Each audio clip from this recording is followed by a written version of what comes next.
des types différents, mais qui ont toujours à charge de transporter les victimes d'un lieu d'accident jusqu'au centre hospitalier.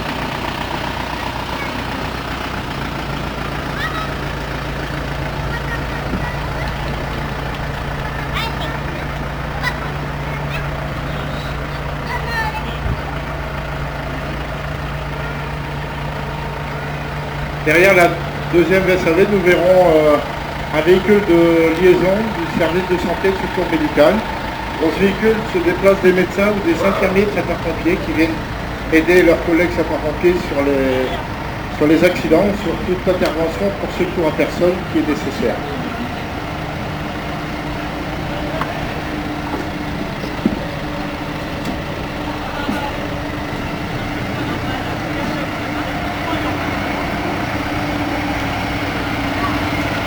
Ensuite, un fourgon de secours routier. Alors bien entendu, ce véhicule est équipé de matériel qui permettent la désincarcération des personnes. On a d'abord un véhicule lourd pour ce qui est accident d'autoroute, accident de poids lourd, et qui permet de mettre en œuvre deux équipes de désincarcération, suivi d'un véhicule de secours routier lui-même qui permet de mettre en œuvre une équipe et qui intervient généralement seul pour un accident classique de la circulation. Ensuite, nous avons un véhicule de première intervention. Ces véhicules équipent le département dans les communes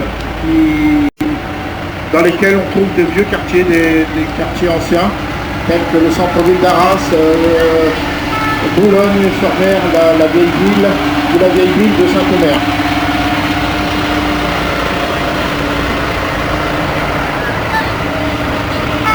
Ensuite, nous avons un fourgon pompe-tonne hors route. C'est le véhicule classique, à part le fait qu'il lui est permis de rouler sur les chemins extérieurs et de rouler éventuellement dans les champs. Ensuite, nous avons un fourgon pompe-tonne qui est l'engin de base des sapeurs-pompiers pour les interventions d'incendie. Donc au passage que l'incendie représente un peu moins de 8% de l'activité.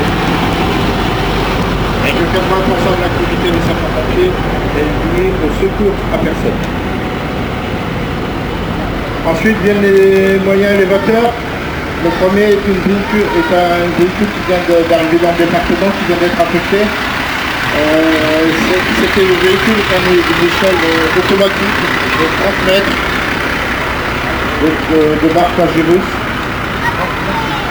qui est suivi par une autre échelle qui est également semi-automatique, mais qui est une échelle de 18 mètres et qui convient généralement dans les plus petites communes. Et vous verrez que le gabarit nous permet aussi d'intervenir dans les plus petits trous des communes qui disposent de quartiers anciens. Ensuite, nous avons un camion dévidoir. Dans lequel sont allongés 1600 mètres de tuyaux en écheveau.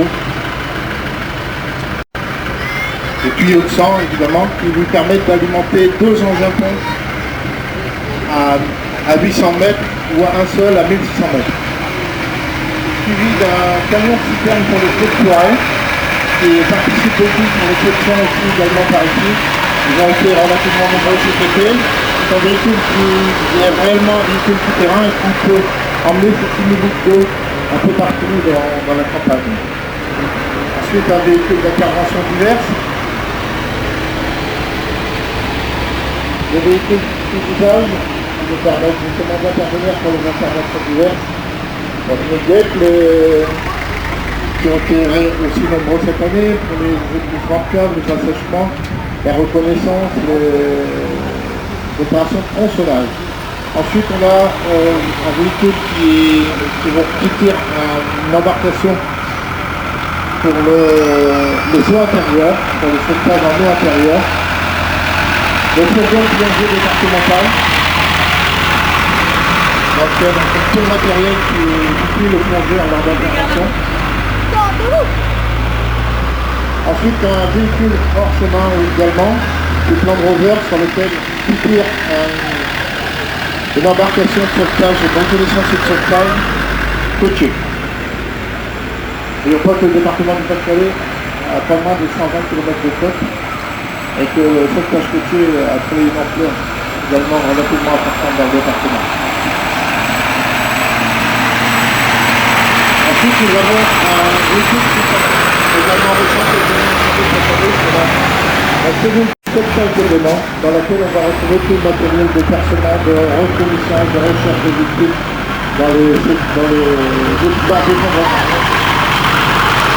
Ce véhicule, le deuxième véhicule, c'est un véhicule de harcèlement également. Ensuite, on aura un véhicule de sauvetage d'éléments plus léger dans lequel on peut intervenir en premier lieu avant de mettre en place, de mettre en œuvre, en attendant la mise en œuvre de la plus grosse cellule. Ensuite, l'équipe cynotechnique, représentée, qui fait également partie intégrante de l'unité de sauvetage d'éléments.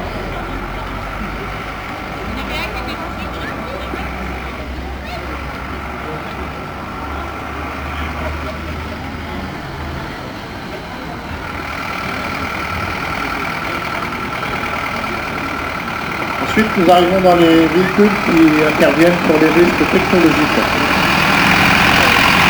Alors, ce sont des matériels de reconnaissance, de mesure et d'intervention, bien entendu, dans les milieux dits toxiques.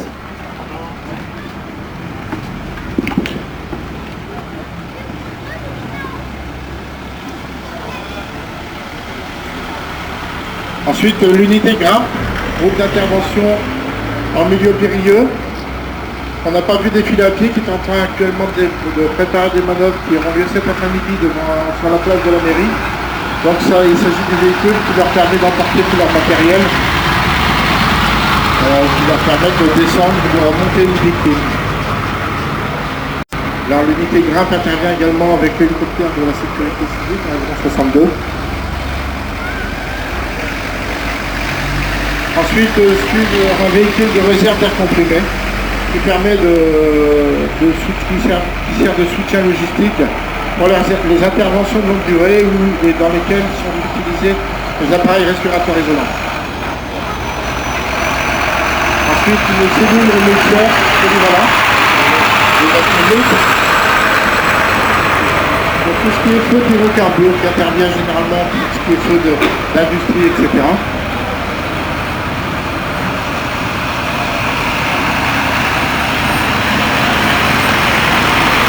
Cellule de décontamination NRBC, de risques nucléaires, radiologiques, bactériologiques et chimiques.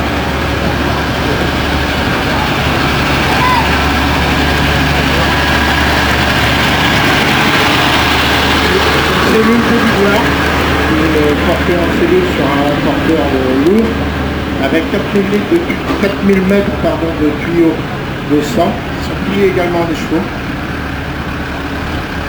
Le véhicule d'assistance respiratoire comprend un compresseur qui nous permet de remplir de bouteilles d'air comprimé qui sont utilisées lors des interventions. Et ensuite, pour terminer, le véhicule école qui est un véhicule qui sert évidemment à la formation des permis de voler par l'école départementale de sapeurs-pompiers qui forme environ 80 à 88 sapeurs-pompiers à la conduite des grands jalons. On est terminé.